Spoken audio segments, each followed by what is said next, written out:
Next up, we have Bill Higgins from IBM. I met Bill a number of years ago on my inner source journey, actually, to begin with, but I'm delighted to welcome him here today to talk more about IBM's own open source strategy, and we'll just get this up and going. And I will hand it over to Bill. Bill, oh no, hold on, security alert. There we go. There we go. Yeah, there we are. We care about security here. Okay, thanks so much for coming here. It's really an honor and a privilege to get to speak to you today, so thanks for coming, and thanks to Claire for the invite. So my name is Bill Higgins, and at IBM I'm responsible for the AI platform, as well as the open source strategy and implementation. And that might seem a little bit strange, but actually it goes to what Saeed was saying, about 2.5, 3 years ago, we decided that our AI strategy would fundamentally be predicated on open source, both the kind of the runtime platform as well as the models, and so they put it together. And what I'm going to talk to you about today is how we do open source at IBM, because we've been doing it for a long time, and the goal is to hopefully impart some practical lessons and good practices and things to avoid in the hopes that it's useful to you. And I will leave time for questions at the end, so please think about questions you might want to ask or comments you might want to make. So IBM's been working on open source almost since the beginning. So open source really began in maybe the early 90s. Linux was the first project that really gained traction. And even as early as 1995, IBM realized that, or had an opinion that open source would be transformative to the way technology worked. And so we actually committed $1 billion to Linux in the 1990s, which was really important, not just for the capital investment, but also for the credibility. These days, especially the younger folks, you might take it for granted that data centers run on Linux. But in the 90s, people thought that was literally crazy. Like, how could we possibly take this code that's created by a bunch of hackers and run our data centers on it and run our mission-critical applications on it? But obviously we know how that turned out. But a big reason was because companies like IBM, but not just IBM, put their money and their credibility and their expertise to make it robust, to support it and make it safe. So why do we do that? It's not about being nice, although we do enjoy having the friendships in the community. It's really because we really believe it's good business. We've got this concept of a virtuous circle where the technology areas where we want to make bets, we can invest in those, co-invest with other companies, with universities, with national laboratories like NASA and CERN, and have better outcomes. And so I think a good way to talk about this is with concrete examples rather than the abstract. So about 2-3 years ago, ChatGPT came out, and it really accelerated the interest and the investment in AI.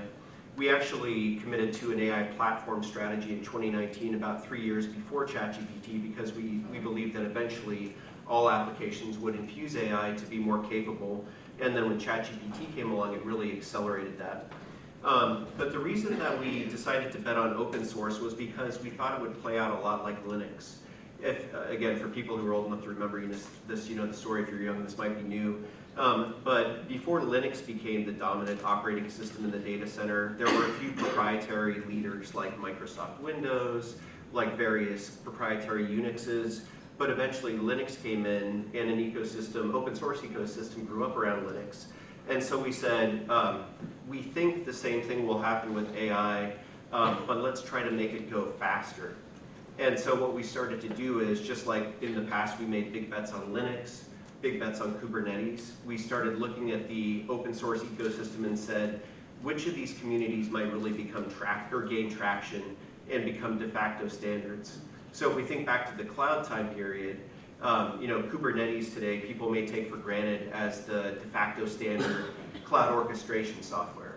Like if you're going to do cloud orchestration, you're going to use Kubernetes. But you may remember before that there was just this, many different cloud orchestration things, and people were making different bets on them. And so that's what we saw in the AI space, just tremendous fragmentation. And so we said, let's make a few bets where we can invest with other partners like Meta, like Berkeley, and some others to try to start to accelerate towards a de facto standard AI stack. And by doing that, we actually get this huge return on investment. So do people know PyTorch? Does that name ring a bell? I see a few nods in the room. So PyTorch is a machine learning framework runtime out of Meta. And they created it out of necessity to run their AI models that power their properties like Instagram, like Facebook, like others. And it was pretty good, and it was open source. And so we approached Meta and said, we would like to co-invest in this to make PyTorch work for the enterprise. Because they had created it mostly for themselves, and even though they're a big company, they're not a traditional enterprise. For instance, they effectively have infinite money, so they can just throw money at stuff like next generation networking. But then when you try to take that software and run it in a normal enterprise, sometimes it just wouldn't work because they would make assumptions about the sorts of hardware they were running on. So when IBM came in, we started saying, let's run this on this sort of data center hardware that normal enterprises would use, and found problems, fixed those problems, and all of a sudden PyTorch became much more accessible for companies who weren't these companies with infinite money. And now, almost 3-4 years later, PyTorch has joined the Linux Foundation under open governance and has in fact become a sort of de facto standard for machine learning runtimes. And even though we invest millions of dollars of R&D in PyTorch every year, we invest like 5% of the total R&D in PyTorch. So those millions of dollars we invest are targeted to the sorts of gaps that we see are needed for our customers. But by doing that, we get like a 20x return on investment because other people are contributing for their own needs. So this is the virtuous circle. It's not just about taking, but it's also about contributing. And again, not just to be nice, but because it's good business. So this shows some of the mini communities that we've invested in over time. And the only thing I'll say about this one is that each of these represent an area where IBM decided we want to play, and therefore where we're going to make a big open source investment. We don't just invest in everything. Right now, this area of IBM, we have 6 technological areas: AI, automation, data, quantum computing, security, and hybrid cloud. And in each one of those, we make very specific investments to try to foster open source ecosystems. So this is why we're all in on open source. I think Claire touched on a lot of these, so I'll probably go through these pretty quickly. I think for this one, I'm just going to focus on the 5th one. If you think about a software product, something like watsonx or something like Instagram, the actual capabilities and experience that differentiate it are a very relatively small subset of the total software that it takes to run it. Like if you think about the differentiating elements or the secret sauce, it's kind of like the tip of an iceberg, and you need all of this other stuff in order for it to work. Like you'll probably need something like a relational database, but if you're building a social networking application and you invest all of your money in a relational database, you're going to go out of business. And so really, one of the ways to think about open source is think about where you're going to differentiate and then try to leverage open source everywhere else and invest in the gaps that allow you to use it. The other thing I'll say about this is that if you're coming from a company that hasn't done open source before, there's this pretty tough cultural element. And it's really a funny thing. And I saw this personally at IBM as we shifted AI from proprietary to open source. Just really briefly, do people remember the Watson Jeopardy? Watson that beat Jeopardy? So that was an entirely proprietary system. And it kind of seemed like magic at the time. And so it was sort of this, for lack of a better word, dogma inside of IBM that open source is fine for some things like the web, but for AI is special. AI can't possibly be open sourced. And it creates this really strange dynamic, which is, as we started to bring things together into a platform, actually using InterSource, which is how I met Claire, we had these common components, and there was like 20 of everything inside of IBM. So there was like 20 NLP stacks, there was 20 inference engines, there was 20 PDF parsers. And as we tried to bring people into the common stack, there was this weird cultural element, which is they'd look at a common component and they would say, okay, 9 things about that are right, 1 thing is wrong, therefore I will build my own thing. Which makes no sense logically, but people are strange that way. And so the mindset we had to get people to is that 9 things right and 1 thing wrong means you only have to do 10% of the investment. So rather than complaining about the things that's wrong, approach the team and suggest contributions and make contributions that fix the 1 thing that's wrong. And then you can use that thing and get all that other investment, but also you just probably solve somebody else's problem. So for the next 2 slides, talk about the benefits to companies and then the benefits to developers. And I think between Claire's talk, we've talked enough about companies. So I think I'd rather focus on the developers, except for maybe I'll hit the 3rd bullet on this slide. So the avoiding vendor lock-in. So one of the reasons that I think a lot of companies just assume that they're going to use open source today is that they've been burned so many times by going all in on a proprietary platform and then having the rug pulled out from under them.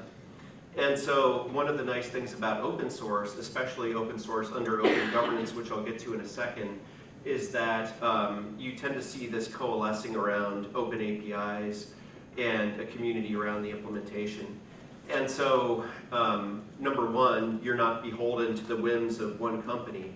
But number 2, if you do want to change, it's highly likely that the other open source communities in the same space have thought about compatibility with the thing that you're on. So for instance, in the AI space, for better or for worse, because OpenAI was such a fast mover in the making generative AI popular, that most of the open source frameworks around AI conform to the OpenAI APIs. So it's kind of annoying because that gives them a control point, but on the bright side, it means that once you can implement those APIs on the production side or consume those APIs, you actually have flexibility to go to a bunch of other tools. Now let's talk about the developers. So developers is really what I focus on these days. We open sourced our family of AI models, Granite, about a year ago, and so now we're making a real big push on developers. Who here in the room is a developer? Okay. Oh, less than I thought. So with developers, the way I think about it is, like if you take the phone you have in your pocket, you probably have 100 apps on that phone. So users interact with applications and they don't care about the underlying technologies. But the people who make decisions about what's going to go into those applications are developers. So if you're working on a platform, then it's really important to get the developers to be the ones who understand and embrace your technology. And what we find is that if you if you're trying to create a platform for developers that isn't based on open source, you just made your job like 1,000 times harder. And so if you're building a platform, whether it's for a company or whether it's for a university or whether it's for a government, by building it on open source, and not just any open source, but popular open source, you've just made your job a lot easier to get developers on that platform. Like as an example, if you are building on top of PyTorch, there's literally hundreds of thousands, if not millions of developers that already know PyTorch.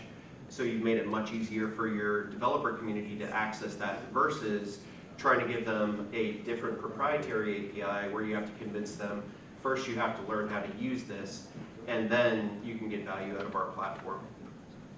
The other thing is from a skills perspective.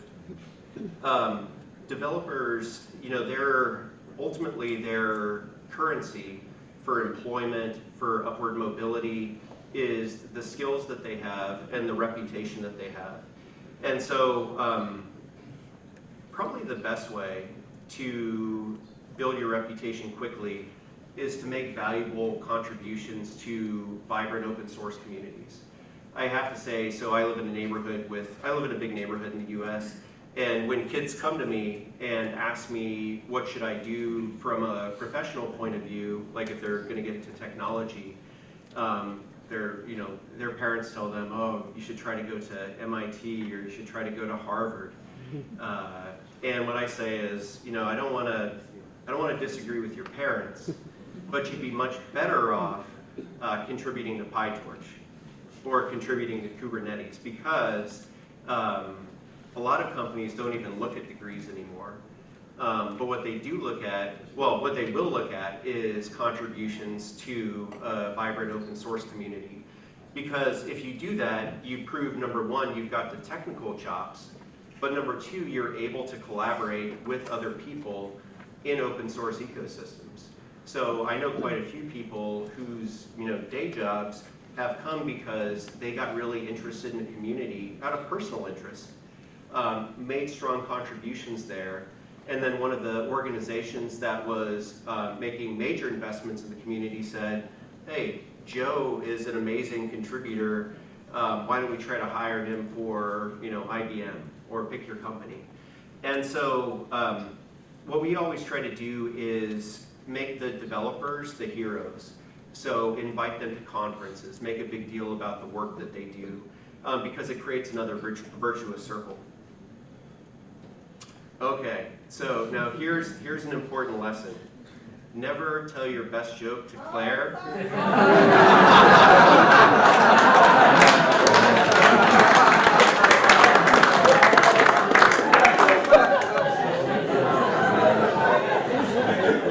The night before the conference. So when Claire sits next to you in the restaurant and says, I won't try to do the Irish accent, but what are you going to be talking about tomorrow? Just say, wait and see. No, I'm just joking. But it is a good analogy, because I've got two puppies who I love so much, and I actually miss a lot when I'm not at home. But the way people talk about the kind of long-term relationship between a company and open source, or a university and open source, is it's not free like beer, it's free like puppies. And I know you heard this before, so I'll be brief, but so if somebody comes over to your house and says, here's a case of beer, you say, thanks. And then if you like beer, you drink it. If you don't like it, you give it away to somebody else. But that's that. Whereas open source, we should really think about it as free as in like puppies. So if somebody comes to you and says like, oh, I found this amazing puppy at the rescue and I think this is the right home for it, you'll say, oh my gosh, thank you so much. And then you're signed up for the next, 5, 10, 20 years if you're lucky. And so so most of my job at IBM is trying to make the right bets, and then trying to influence those bets, because you can influence the outcome. And so I'll give a real world example here. In AI systems, at the highest level, you can think about training, inference, and tuning, or training, tuning, and inference, probably better ordering. And the inferencing system is like the heart of the system. So whenever you ask a question to ChatGPT, on the other side of that wire, it's going through a highly optimized inferencing system that then dispatches the request to probably lots of different models to try to come back quickly with a good answer. And inference ends up being, especially if you're not making your own models, that ends up being the most expensive part of the system. And so it's really important to get inference right. And a couple years ago, when we started work on our AI platform, which is called watsonx, we needed an inference system. And because of this thinking about open source, there was actually not that great open source inferencing systems. But the best one of the day was one called TGI, Text Generation Inference from Hugging Face. So we took that. But then, I think it was a year ago, 2 years ago, the years are kind of flying by, and like Claire said, AI years. Hugging Face changed the license for TGI. And so this is one of the things you really have to think about. The license that's commercial friendly today may not be so tomorrow. And so we said, what are we going to do? But at the same time, and not accidentally, another open source inferencing system called VLLM from University of California at Berkeley, Northern California, came out. And both because it was innovative, but also because of Hugging Face changing their license, the popularity of VLLM shot up. And so we started co-investing in TGI because we were free as in puppies. It was in the system. but also VLLM. But then at a certain point, the co-investment was just killing us. And so I approached both Hugging Face and the Berkeley folks, and I said, hey, I think we need to try to consolidate open source inference. And our experience with consolidation is that it happens through open governance. Long story long, the Hugging Face folks said, we hear you, but that's really not for us right now with TGI. And the VLLM folks said, you know what, that might make sense. And so last October, VLLM moved under open governance at LFAI, and now we're seeing even an acceleration of the contribution and the adoption of VLLM. So let me just jump to that slide on open governance. Who here feels like they're familiar with open governance? Okay, I'm not surprised Denise raised her hand. It's kind of a dry, boring topic, but it's critically important if you're responsible for major investments in open source. So open governance, there's a number of groups, the Apache, Eclipse, Linux Foundation. The one I've worked most with is Linux Foundation, so I'll stick with them. And even though Linux is in the name, Linux Foundation is far more than Linux. And so when you put a project under open governance, it actually goes to a neutral third party. And why this is important is to avoid having the rug pulled out from under you when the license gets changed. Because if you're not familiar with this, just searched on license changed, I'm screwed. Because when the license changes, which will happen if a single entity owns the open source project and they decide it's no longer in their best interest for it to be under an Apache 2 license or something like that, you could really be exposed. So when you put it under open governance, you're giving it to a neutral third party to own the IPs and the copyright so that the rug can't be pulled out from under you. And if you look at some of the most successful open source projects of the past 10 years, like Kubernetes, like PyTorch, you really see this hockey stick of adoption once they went under open governance.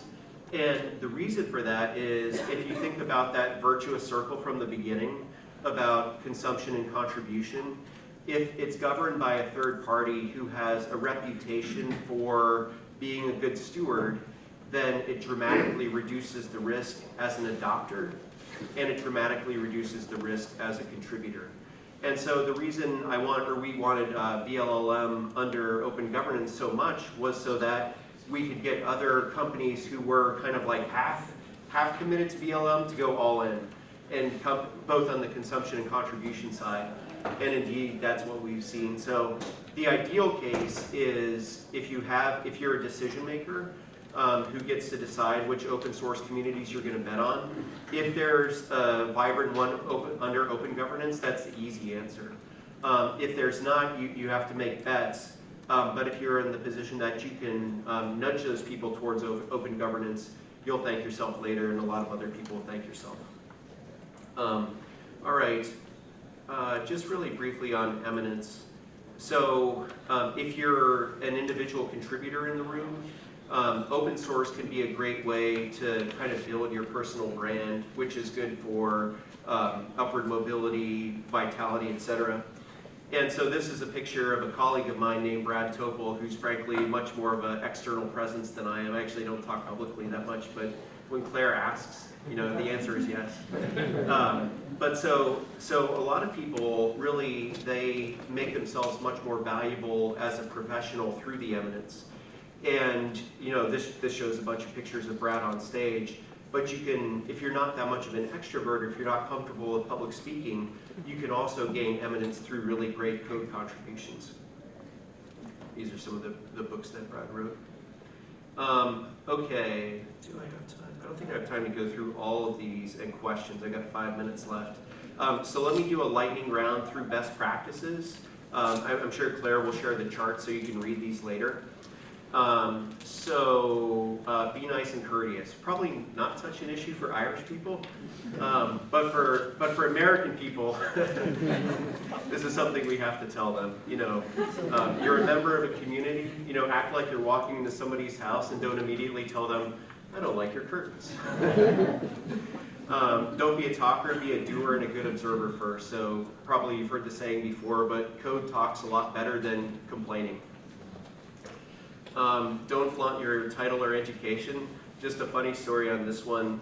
The CTO of Red Hat is a guy named Chris Wright. I don't know if people have heard of him. But he says, in the Linux community, nobody cares that I'm CTO of Red Hat. What they care about is all of the contributions I've made to the Linux kernel over the years. So that's just like a great example. Don't be let me hit on this one real quick. Don't be a drive-by committer. So one of the ways you can tell somebody who's a good coder, maybe a good coder, let's say somebody who likes to code, but bad at open source, is when their first contribution is 5,000 lines of code, rewriting a module so they can insert their little new function. So really, the way to think about it is you want to start small with contributions that add value for what you're trying to do, but also add value to the community, which may be as simple as a bug fix. Like we have this saying, I always get the order wrong, chop wood, carry water.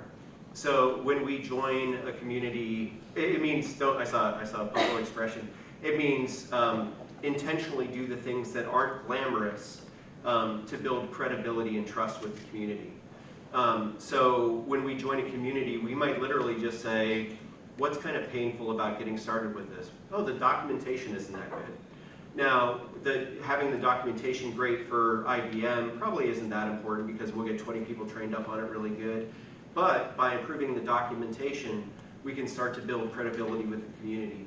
And so by the time, just going back to that VLLM example, by the time they joined the Linux Foundation, we had really made some good contributions for the less glamorous parts of VLLM, improving the documentation, improving the Getting Started guide, as well as doing some open heart surgery with the VLLM core team on improving the speed of inference.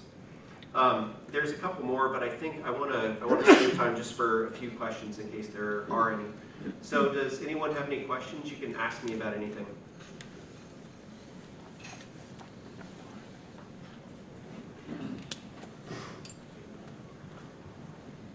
Thanks for the talk. I had a question about licenses. So in the case that a company develops software under, say, an Apache or some public license, and then changes it to a proprietary license, can you still use the version of the software that was under the Apache license, perpetually? Yes. Ask me how I know. Yeah. So what you'll often see is when the license changes and the community gets the rug pulled out from under them, the community who's not part of typically the company that did that will fork it and create an open source alternative that remains under the original license. And that can create some really interesting dynamics. Yeah, there's some good stories around that. I noticed when you had a slide on open governance, you used the term steward. And now that the regulations in Europe are actually defining for the first time an open source software steward, do you see that as an example where more and more people will choose open governance models and go to foundations with open source projects because of the legislation that's coming in? I'm not actually familiar with that dynamic in Europe. Just thinking about the way dynamics work, the good stewardship fundamentally is about reducing risks for the parties who want to use and or contribute to it. And so having a regulatory group stand behind open stewardship seems like it would only increase the trust of people who want to use or commit to that. And also, I think folks who've been working on open source for a while kind of take it for granted, but open source is still quite new to a lot of companies and organizations. And so having the government stand behind it and vouch for it might make some people who might have eschewed it before to actually explore and embrace it. That's just speculation, though. One final question. Hey, I was just following on from that question there around forking, mostly because I'd like to see some Irish people use the term "eat the forkers" to me later on, because it's much more amusing in an Irish accent. But also, what tips would you give the success there? Because we've seen, some forks go well, and then others, other companies not doing the forking particularly well. So, any tips there that you can give us? Tips for forking? Yeah, when you need to, when a community fork, like we've done with Heroku, with Open Tofu and some of those sorts of things, places where you've seen it be successful. What do you think? Why do you think that was successful? Yeah. So, what are the 3 rules of forking? Number 1 is don't fork. Number 2 is if you want to fork, see rule number 1. And then number 3 is if you have to fork, really focus on the best practices of the community. And so, it all starts with people. And so, I think when it works, it's because you have a nucleus of the committers who weren't part of the company that decided to change the license, really double down on we're going to make this successful. And oftentimes there will be kind of like a chip on their shoulder that they really believe in this project, and it motivates them to grow the next set of contributors. And so maybe the people who were only fixing minor bugs, maybe they encourage them to become more substantial contributors. But it's typically the energy of the core committers to make this remain a viable, sustainable project despite the fork. Okay, well, thank you again, and thanks so much to Claire for the opportunity. Thank you, Bill.